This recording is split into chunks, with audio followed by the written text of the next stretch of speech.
Hello and welcome to I Can't Believe It's Not the Mouse, the podcast all about animation not made by the mouse. I'm your host, Octaviano, and today I'll be talking about an episode of a show we've talked about here before.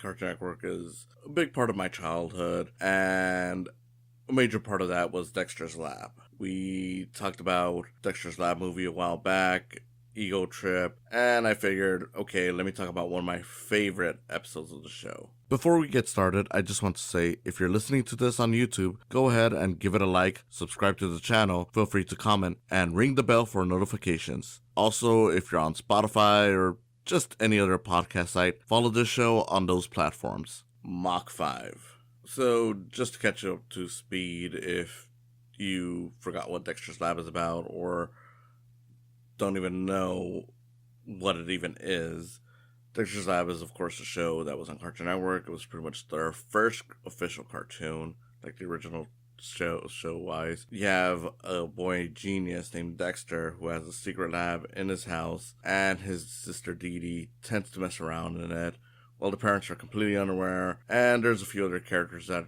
are either aware or unaware. That's the gist of it. This show was created by Gendy Tartakovsky, great animator, Samurai Jack, Primal. Look, what I consider to be his weakest works are the Hotel Transylvania movies. Movies that I think are fun, silly, they're time wasters. Not a bad thing. I mean, there's a lot of movies that are just there to be fun, enjoyable, nothing too serious. And that's what Hotel Transylvania is. I don't blame them for being that. I don't really mind that they're that. I mean, it's just that Gendy Tartakovsky has done so much incredible work in TV that just a simple time waster is, of course, weak for him. But again, it's not even bad, so that tells you how good the stuff that he does is. In any case, Dexter's Lab, great show, love it. One of my favorite Cartoon Network shows, one of my favorite shows growing up. You can see the ways it's impacted animation since. And in this particular episode, I just love that it feels like it's like one of the earliest ways to see where a lot of Gendy's interests came from. Just a full summary of what this episode is, if the name didn't give it away. This episode is a homage / parody of the beloved anime Speed Racer. Now, Speed Racer was something that I watched as a kid a lot. In fact, funny enough, Speed Racer was airing on Cartoon Network when I was a kid. So, in a way, this episode was making fun of something that kids my age would have been familiar with if they were watching Cartoon Network, because it was on the channel at the same time, which to me is kind of incredible, really. If you look at it compared to a lot of other anime parodies that came out around the same time, if not after, this is one of the most respectful ones. It's one of the ones where it's like, yes, this gets it dead on, and it's not just a bunch of jokes at the expense of stuff that anime doesn't even do anymore, or if even at all, which is why it's such a great episode. The whole thing is a Speed Racer parody. It's pretty much like, okay, here's like a soapbox derby. Dexter is trying to join it. His father is against it because, according to him, Dee Dee was in the race years ago and got presumably lost in that time, even though the running gag in the episode is that Dee Dee is always there. She's just right behind the father, and the father never notices that. Funny joke. Which it's even funnier because Dee Dee is supposed to represent both Racer X and the little brother from Speed Racer, complete with having Monkey as their sidekick. It really just depends on the scenario. Mandark is, of course, the villain in the episode. And there's a whole big race. And just to be true to the whole Speed Racer thing, the race happens against the backdrop of a volcano that's already active. Like, the lava is already spilling out. And that to me was just hilarious. The episode itself is not a very deep or complex one. It's incredibly simple.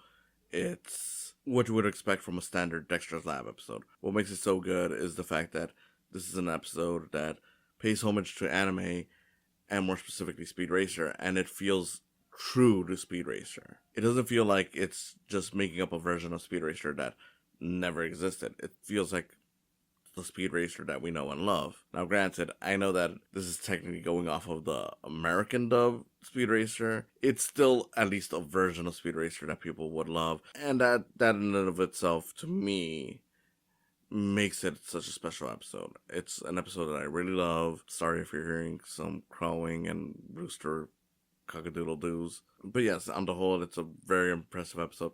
I found it incredibly hilarious as a kid just because I was like, yeah, I know exactly what this is making fun of. I know this is what it is. And in many ways, I wouldn't say that this was the first parody that I ever saw. Just because, growing up, I saw a lot of Looney Tunes and stuff like that. So I'm sure that there was something that I was familiar with that, I was aware was like the parody or whatever. But this was one of those instances where I'm like, this is something where I'm like, yeah, I feel like this is something that I truly get. It's something from my own interest, like something that I had already seen before. And then I got this and I was like, oh, they're doing a Speed Racer episode. That's funny. It's just incredible because the whole thing is played straight. There is some wackiness in there. There's, like the stuff that you'd expect from a lot of anime parodies, like the dubbing is all over the place. Like, you got the lip sync all wrong. But what makes it work more than their average one is the fact that that does match up with what the show was like. I don't want to call out anything specific, but it is kind of the problem with a lot of modern shows where it's like you do an anime parody and it's always like, okay, let's make it based upon anime from like the 60s or 70s where it's like extremely stiff animation. The designs are like less refined anime stuff, which, okay, that I can probably give them a pass for just because they probably don't want to go into all the effort of like, something more modern and more detailed, but it's still just noticeable. And then they have the characters talk and act like Speed Racer characters, or just like what people expect out of anime from like the 60s and 70s. Even though anime dubbing from like the 90s or the 2000s was completely different from that. It still had, of course, the lip sync being wrong, which that I understand, but a lot of these shows still do it where it's like, no, this is like the way the 60s did it, and it's like, they've changed a lot since then.